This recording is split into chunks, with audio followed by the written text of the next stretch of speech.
আর যেটা শুরু হয়েছে এখান থেকে সরে যাওয়ার কারো কোনো উপায় নেই। অবশ্যই বিচার, কিন্তু আবার বিচার তড়িঘড়িও করা যাবে না। তড়িঘড়ি করলে এই বিচার কিন্তু প্রশ্নবিদ্ধ হয়ে যাবে। সুতরাং এটা একটা প্রক্রিয়া যেটা চলবে এবং সেটাকে অবশ্যই আমরা আমরা তো প্রথম থেকে বলে আসছি না যে ভারতের সঙ্গে আমাদের যে চুক্তিগুলো আছে সেই চুক্তিগুলোকে জনসম্মুখে উপস্থিত করা উচিত। এমনিতে পার্লামেন্টে করা উচিত ছিল, কিন্তু সেটা জনসম্মুখে উপস্থিত করা উচিত। এবং কোনো চুক্তি গ্রহণযোগ্য হতে পারে না যেটা বাংলাদেশের স্বার্থের বিরুদ্ধে যাবে। এটা কোনো মতেই আপনার বাংলাদেশের মানুষ সেটা মেনে নেবে না। আর আমি ধন্যবাদ দিই আপনার আমাদের বর্তমান অন্তর্বর্তীকালীন সরকারকে, তারা এই ব্যাপারের উপরে অত্যন্ত শক্ত একটা স্ট্যান্ড নিয়েছেন, যেটা বাংলাদেশের জন্য সম্মানজনক। এগুলো ভুল কথা। রাজনৈতিক সরকার দিয়েই তো আপনার ফাঁসিগুলো দিয়েছে, তাই না? সুতরাং আপনার বিচার তো রাজনৈতিক সরকাররা করে। সত্য কথা হচ্ছে যে আপনি সবার আগে যে ফ্যাসিজম বলছেন আপনারা, fascism against home? Against BNP. আমাদের উপরে যে ফ্যাসিস্ট অত্যাচার নির্যাতন আর কার উপর হয়েছে? কারোর উপর হয়নি।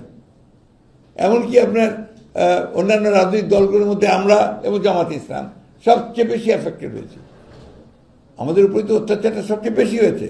তা আমরা ফ্যাসিস্টদের বিচার করবো না তো কে বিচার করবে? আর যদি আমরা ক্ষমতায় আসি, কে করবে?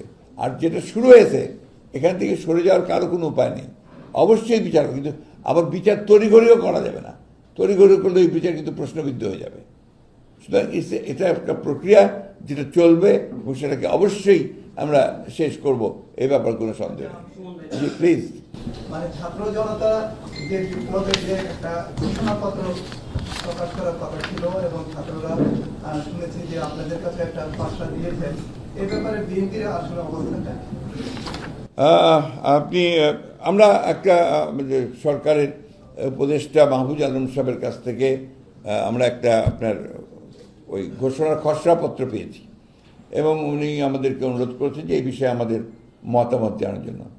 বিষয়টা এত বেশি আপনার সংবেদনশীল এবং গুরুত্বপূর্ণ যেটা ওই একদিনের নোটিশে এটাকে করা সম্ভব না। আমরা এই বিষয়ে আলোচনা করেছি, আমরা আরও আলোচনা করছি। আমাদের অন্যান্য দলগুলো আছে তাদের সঙ্গে আমাদের এই বিষয়ে আলোচনা করতে হবে।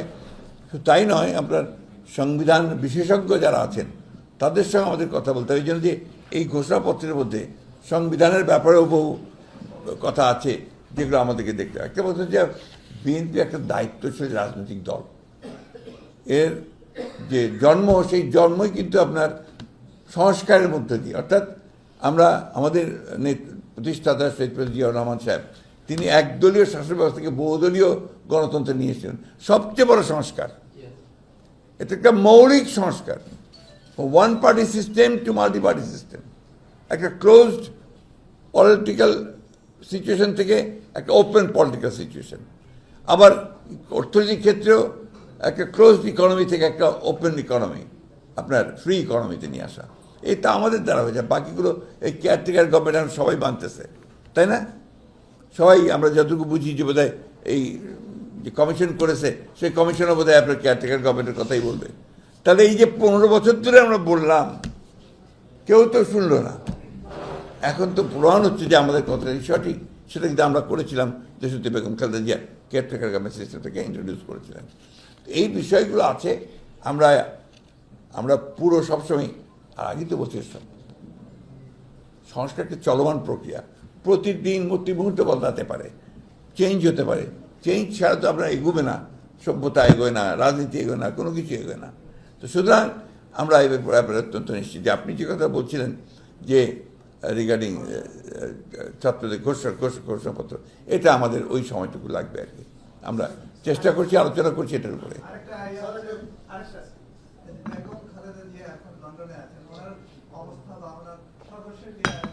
আপনারাই আজকে রিপোর্ট করেছেন যে উনি বেটার, উনি হাঁটছেন। আপনাদের পত্রিকাতেই দেখলাম আমি আজকে সকালে। আমরা খবর নিচ্ছি, উনি মানসিক দিক দিয়ে, শারীরিক দিক দিয়ে আলহামদুলিল্লাহ আগের চেয়ে অনেক বেটার। না, এটা আপনার হতেই পারে। এটা হচ্ছে যে আপনার প্রত্যেকটি রাজনৈতিক দলে তাদের সক্রিয়তা আছে, চিন্তা ভাবনা আছে, তাই না? তো আমরা মনে করি যে আমি তো আপনাকে বললাম যে এই কারণে এটা নির্বাচনটা দ্রুত করা সম্ভব, অসম্ভব কিছু না। দ্বিতীয়ত হচ্ছে যে জামাতে ইসলাম তাদের নিজস্ব দৃষ্টিভঙ্গিতে বলেছেন আমরা আমাদের দৃষ্টিভঙ্গি হয়েছি। আমাদের সঙ্গে যারা যুগপথ আন্দোলন করেছেন তাদের সকলের সঙ্গে আমরা কথা বলছি, ইতিমধ্যে বলেছি, প্রত্যেকেই তারা একমত যে নির্বাচন দ্রুত হওয়া দরকার। সুতরাং এই ব্যাপারে কোনো দ্বিমত আমাদের মধ্যে নেই।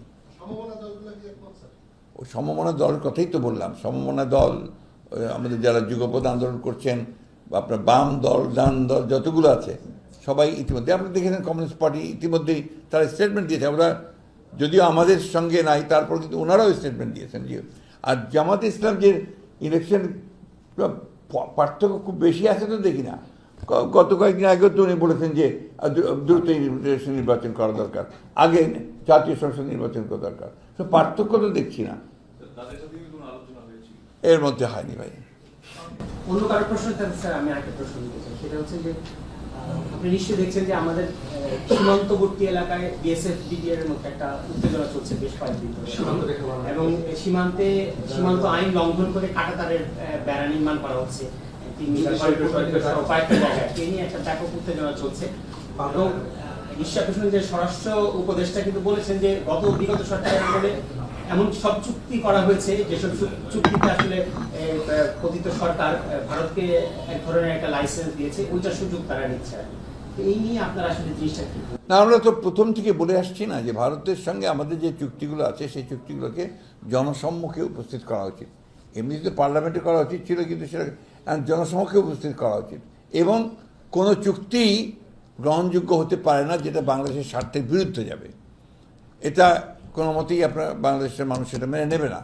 আর আমি ধন্যবাদ দিই আপনার আমাদের বর্তমান অন্তর্বর্তীকালীন সরকারকে, তারা এই ব্যাপারের উপরে অত্যন্ত শক্ত একটা স্ট্যান্ড নিয়েছেন, যেটা বাংলাদেশের জন্য সম্মানজনক।